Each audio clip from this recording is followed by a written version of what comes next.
Hello students, start your German with my new YouTube channel. We make German easy. അപ്പോൾ ഇന്ന് മുതൽ നമ്മൾ നമ്മുടെ ജർമ്മൻ ജേർണി സ്റ്റാർട്ട് ചെയ്യാണ്. അതിൽ നമ്മൾ ഇന്ന് സ്റ്റാർട്ട് ചെയ്യുന്ന പോർഷൻസ് ഫസ്റ്റ് ഓഫ് ഓൾ നമ്മൾ ആൽഫബറ്റ്സ് ആണ് നോക്കുന്നത്. Then personal pronoun nominative. Start with alphabets. So നമുക്ക് സ്റ്റാർട്ട് ചെയ്യാം. ആൽഫബറ്റ്സ് വെച്ചിട്ട് നമ്മൾ സ്റ്റാർട്ട് ചെയ്യാണ്. ഇത് സെയിം ആസ് ആൽഫബറ്റ്സ് സെയിം ആണ് ഇംഗ്ലീഷിലെ പോലെ തന്നെ. ഡിഫറൻസ് വരുന്നത് പ്രൊനൗൺസിയേഷൻ്റെ മാത്രമാണ്. ഇപ്പോൾ സ്റ്റാർട്ടിങ് എ ആണ്, നമ്മൾ ഇംഗ്ലീഷിൽ അത് എന്ന് റീഡ് ചെയ്യും, പക്ഷേ ജർമ്മനിൽ നമ്മളത് ആ എന്നാണ് റീഡ് ചെയ്യുന്നത്. ആ. ദെൻ ബി നമ്മൾ ജർമ്മനിൽ ബേ. ദെൻ സി സേ. ഡി ഡേ. ആൻഡ് ഇ എ. എഫ് സെയിം ആണ്, എഫ് തന്നെ. ജി ഗേ. എച്ച് ഹ. I, E, E. Then J, yacht. K, ka. L, same, L തന്നെ. M, M. N, N. O, O. P, P. Q, Q. R, R. S, S. T, T. U, U. V, V. W, V. X, X. Y, Y. And last one is Z. Set. Systematic personal pronoun in nominative. നമുക്ക് personal pronoun നോക്കാം. നമ്മുടെ ഇംഗ്ലീഷിൽ I, you, we, he, she, it, you, all they ഇതെല്ലാം നമ്മൾ കേട്ടിട്ടുള്ളതാണ്. ഇനി നമുക്ക് ജർമ്മനിലേക്ക് വരുമ്പോൾ ഇതിന് വരുന്ന ചേഞ്ച് എന്താണെന്ന് നോക്കാം. ഇനി നമുക്ക് ഐ, ഇഷ്, യു, ഡു, യു ഫോർമൽ സി അതവിടെ നിൽക്കട്ടെ. വി, വിയർ, ഹി, എർ, ഷീ, സി, ഇറ്റ്, എസ്, യു, ഓൾ, ഇയർ, ദേ, സി. ഇനി ഇവിടെ ഞാൻ പറഞ്ഞ കാര്യം യു ഫോർമൽ സി എന്ന് കൊടുത്തിട്ടുണ്ട്. ഈ സി നമ്മൾ യൂസ് ചെയ്യുന്ന റെസ്പെക്ട്ഫുൾ ഫോമായിട്ടാണ്. അതിൻ്റെ എസ് എപ്പോഴും ക്യാപിറ്റലായിരിക്കണം. എസ് എപ്പോഴും ക്യാപിറ്റലായിരിക്കണം. ഇത് നമ്മൾ യൂസ് ചെയ്യുന്നത് റെസ്പെക്ട്ഫുൾ ആയിട്ട്, അതായത് നമ്മൾ നമുക്ക് പരിചയമില്ലാത്ത ഒരാളോട് സംസാരിക്കുമ്പോഴോ അല്ലെങ്കിൽ നമുക്ക് ഒത്തിരി റെസ്പെക്ട് കൊടുക്കേണ്ട ഒരാളോട് സംസാരിക്കുമ്പോഴോ അങ്ങനെയുള്ള ആൾക്കാരോട് സംസാരിക്കുമ്പോഴാണ് നമ്മൾ ഈസി യൂസ് ചെയ്യുന്നത്.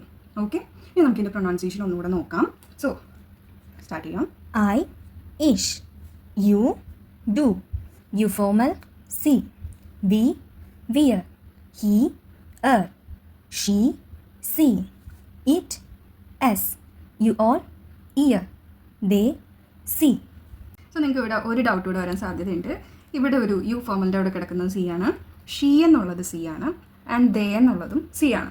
ഇനി ഇതിൽ നമ്മുടെ ഇംഗ്ലീഷിലെ പോലെ തന്നെ ഒരു സെൻറ്റൻസ് സ്റ്റാർട്ട് ചെയ്യുമ്പോൾ ജർമ്മനിൽ നമ്മൾ ഫസ്റ്റ് ലെറ്റർ എന്ന് പറയുന്നത് ക്യാപിറ്റലിൽ തന്നെ എഴുതുക.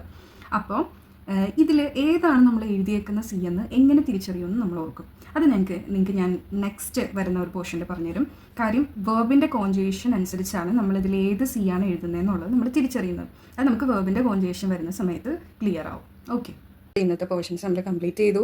നമുക്കിനി നമ്മൾ ആദ്യം പഠിച്ച A to Z ആൽഫബറ്റ്സ് വെച്ചിട്ട് നമുക്ക് കുറച്ച് എക്സാമ്പിൾ നോക്കിയേക്കാം. ഓക്കെ, നമുക്ക് സ്റ്റാർട്ട് ചെയ്തു. A, Apfel. B, Bett. C, Computer. D, Daumen. A, Ente.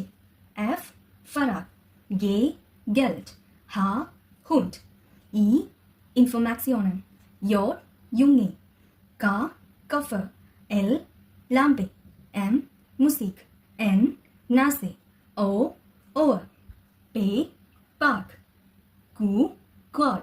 R, Regen. S, Sonne. T, Tisch. U, Uhr. V, Vogel. W, Wasser. X, Xylophon. Y, Yard. Z, Sun. നമ്മുടെ ഇംഗ്ലീഷിലെ 26 alphabets കൂടാതെ നമുക്ക് ജർമ്മനിൽ ഒരു 4 letter extra വരുന്നുണ്ട്. ഇത് വലിയ complicated ഒന്നുമല്ല. ഈ 3 ലെറ്റേഴ്സിനെ നമുക്ക് ആദ്യമായിട്ട് നോക്കാം. ആ ലെറ്റേഴ്സിൻ്റെ മുകളിലായിട്ട് 2 കുത്തു വീതം കാണുന്നുണ്ട്. ഈ കുത്തിനെ നമ്മൾ ജർമ്മനിൽ വിളിക്കുന്നത് ഉംലോട്ട് എന്നാണ്. അപ്പോൾ നമ്മളിത് എങ്ങനെ വായിക്കും? A umlaut, U umlaut, O ഉംലോട്ട്.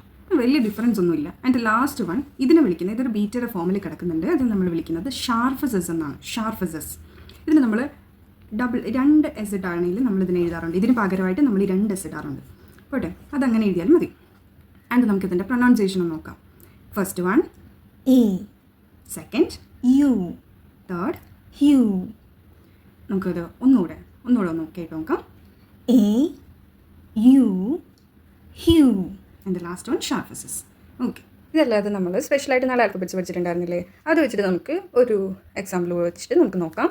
Okay, the first one A, Kesse, hue, Schildkröte, U, Übersetzen, scharfes Straße. Okay, ഈ ഡോട്ട് കൊണ്ടുപോയിട്ട് നമുക്ക് മുകളിൽ മാത്രമേ ഇടാൻ പാടുള്ളൂ, സൈഡിലും താഴെ ഒന്നും ഇത് ഇടാൻ പാടില്ല. ഇതിനെ ലെറ്റർ ആയിട്ട് നമ്മൾ വായിക്കുമ്പോൾ എയും ഡോട്ടൊന്നും വായിക്കും, അല്ലാതെയാണ് നമ്മൾ എ എന്നൊക്കെ പ്രൊണൗൺസ് ചെയ്യുന്നത്. ഓക്കെ, സോ അത്രേ ഉള്ളൂ നമ്മുടെ ഇന്നത്തെ പോർഷൻസ്. സോ ഇതല്ലാതെ നമുക്ക് ഇൻസ്റ്റാഗ്രാമിൽ ഇതേ സെയിം നെയിമുള്ള വി മേക്ക് ജർമ്മൻ ഈസി എന്ന് പറഞ്ഞിട്ട് നമുക്കൊരു പേജ് ഉണ്ട്. സോ അതിൻ്റെ അകത്ത് നിങ്ങൾ എനിക്ക് പേഴ്സണലി മെസ്സേജ് അയക്കുകയാണെന്നുണ്ടെങ്കിൽ നിങ്ങൾക്ക് ലൈവ് ആയിട്ടുള്ള ക്ലാസ് ഞാൻ എടുത്തു തരുന്നതാണ്. സോ എക്സാം പ്രിപ്പറേഷൻ ആണെങ്കിൽ നിങ്ങൾക്ക് യോറൻ ലേസൻ ഷ്രൈബൻ സ്പ്രഹൻ ഏതാണെങ്കിലും നിങ്ങൾക്ക് ഗോയിത്തെ ബേസിൽ നിങ്ങൾക്ക് ക്ലാസ്സസ് എക്സാം പ്രിപ്പറേഷൻ ഞാൻ എടുത്തു തരും. അല്ലെങ്കിൽ നിങ്ങൾക്ക് A1 to B2 നിങ്ങൾക്ക് ഗ്രാമാറ്റിക് പോർഷൻ മാത്രമാണ് കവർ ചെയ്യുന്നുണ്ടെങ്കിൽ അതും ഞാൻ എടുത്തു തരുന്നതാണ്. സോ നിങ്ങൾക്ക് എനിക്ക് മെസ്സേജ് ചെയ്യാവുന്നതാണ്. സോ ഓക്കെ, അപ്പോൾ ഇത് നമ്മുടെ യൂട്യൂബിലെ ഫസ്റ്റ് ക്ലാസ്സാണ്. എല്ലാവർക്കും വീഡിയോ വളരെ ഹെൽപ്ഫുൾ ആയെന്ന് വിചാരിക്കുന്നു. ചാനൽ എല്ലാവരും സബ്സ്ക്രൈബ് ചെയ്യുക, ലൈക്ക് ചെയ്യുക. നമുക്ക് അടുത്ത ക്ലാസ്സിൽ കാണാം. ചൂസ് ഓഫ് വീഡിയോസ് ചെയ്യാൻ.